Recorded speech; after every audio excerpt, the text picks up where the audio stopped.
ക്രിസ്തുവിൽ എത്രയും സ്നേഹം നിറഞ്ഞവരെ, വിശുദ്ധ മർക്കോസിൻ്റെ വിശുദ്ധ സുവിശേഷം 10-ാം അധ്യായം 28 മുതൽ 31 വരെയുള്ള തിരുവചന ഭാഗങ്ങളാണ് നാം ഇന്ന് ധ്യാനിക്കുന്നത്.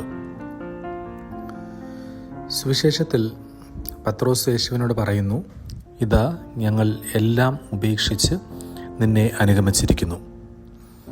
അതിന് യേശു നൽകുന്ന മറുപടി ക്രിസ്തീയ ജീവിതത്തിൻ്റെ ഏറ്റവും വലിയ വാഗ്ദാനങ്ങളിലൊന്നാണ്. ദൈവത്തിനായി എന്തെങ്കിലും ഉപേക്ഷിക്കുന്നവൻ ഒരിക്കലും അത് നഷ്ടപ്പെടുത്തുന്നില്ല, മറിച്ച് നിത്യജീവിതത്തിലേക്കുള്ള അനുഗ്രഹപൂർണമായ വഴിയിലാണ് അവൻ നടക്കുന്നത്.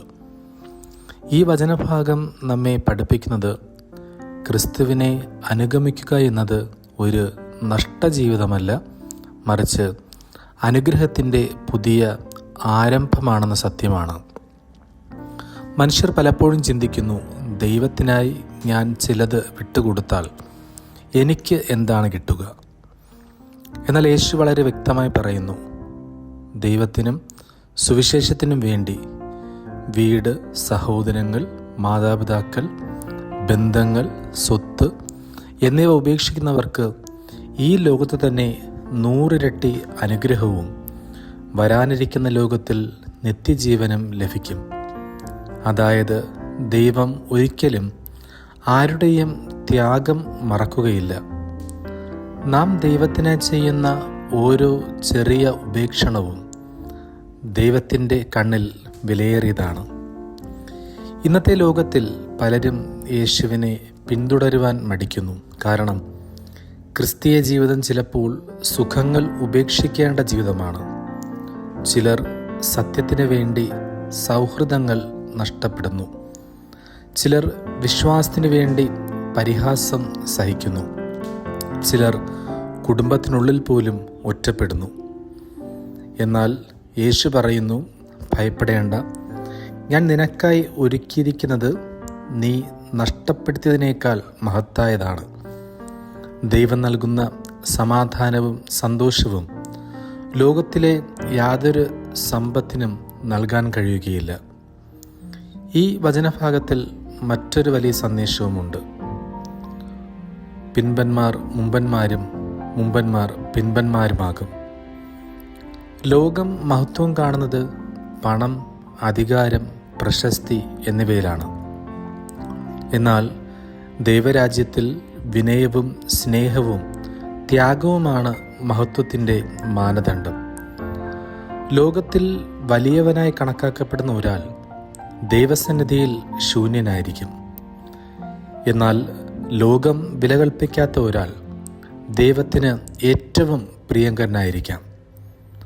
അതുകൊണ്ട് ക്രിസ്തീയ ജീവിതം മത്സരത്തിൻ്റെ ജീവിതമല്ല, വിനയത്തിൻ്റെ ജീവിതമാണ്. പത്രോസിൻ്റെ ചോദ്യം ഒരു മനുഷ്യഹൃദയത്തിൻ്റെ സ്വാഭാവിക ചോദ്യമാണ്. ഞാൻ ഇത്രയും ചെയ്തു, എനിക്ക് എന്ത് കിട്ടും? എന്നാൽ യേശു പഠിപ്പിക്കുന്നത് പ്രതിഫലം കണക്ക് കൂട്ടുന്ന ബന്ധമല്ല ദൈവവുമായി ഉള്ളത് എന്നാണ്. യഥാർത്ഥ ശിഷ്യത്വം സ്നേഹത്തിൻ്റെ അടിസ്ഥാനത്തിലാണ്.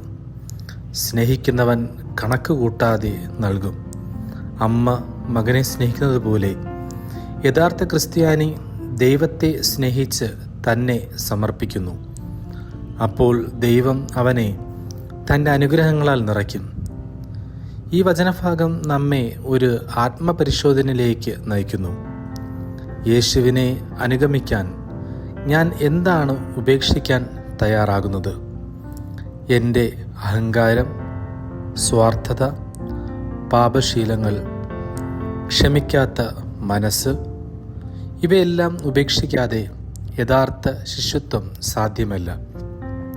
ക്രിസ്തുവിനെ പിന്തുടരുക എന്നത് വെറും വായിൽ കർത്താവേ എന്ന് പറയുക മാത്രമല്ല, ജീവിതം മുഴുവൻ അവന് സമർപ്പിക്കുകയാണ്. ഇന്നിൻ്റെ ലോകത്തിൽ പലപ്പോഴും ക്രിസ്തുവിന് വേണ്ടി, ആത്മീയതയ്ക്ക് വേണ്ടി ചില സമയങ്ങൾ മാറ്റിവെക്കുവാൻ നമുക്ക് മടിയാണ്.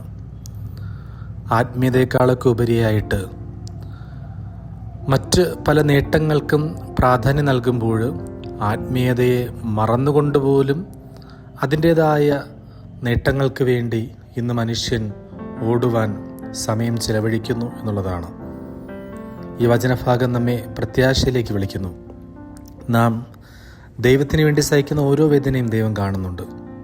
ചിലപ്പോൾ മനുഷ്യർ നമ്മെ മനസ്സിലാക്കാതിരിക്കാം, നമ്മുടെ ത്യാഗങ്ങളെ വില കൽപ്പിക്കാതിരിക്കാം. എന്നാൽ ദൈവം എല്ലാം ഓർക്കുന്നു. ക്രിസ്തുവിനെ പിന്തുടർന്നവൻ്റെ ജീവിതം ഒരിക്കലും വ്യർത്ഥമാകില്ല. കാരണം ഈ ഭൂമിയിലെ ചെറിയ ത്യാഗങ്ങൾ നിത്യജീവൻ്റെ മഹത്വത്തിലേക്കുള്ള വിത്തുകളാണ്. അതുകൊണ്ട് നമുക്കും നമ്മുടെ ജീവിതത്തിൽ എന്തെങ്കിലുമൊക്കെ ക്രിസ്തുവിന് വേണ്ടി നൽകാം. ക്രിസ്തുവിന് വേണ്ടി നൽകുമ്പോൾ യഥാർത്ഥത്തിൽ നീ എല്ലാം നേടുന്നവനായി മാറുകയാണ്. ദൈവം നമ്മെ അനുഗ്രഹിക്കട്ടെ. ആമേൻ.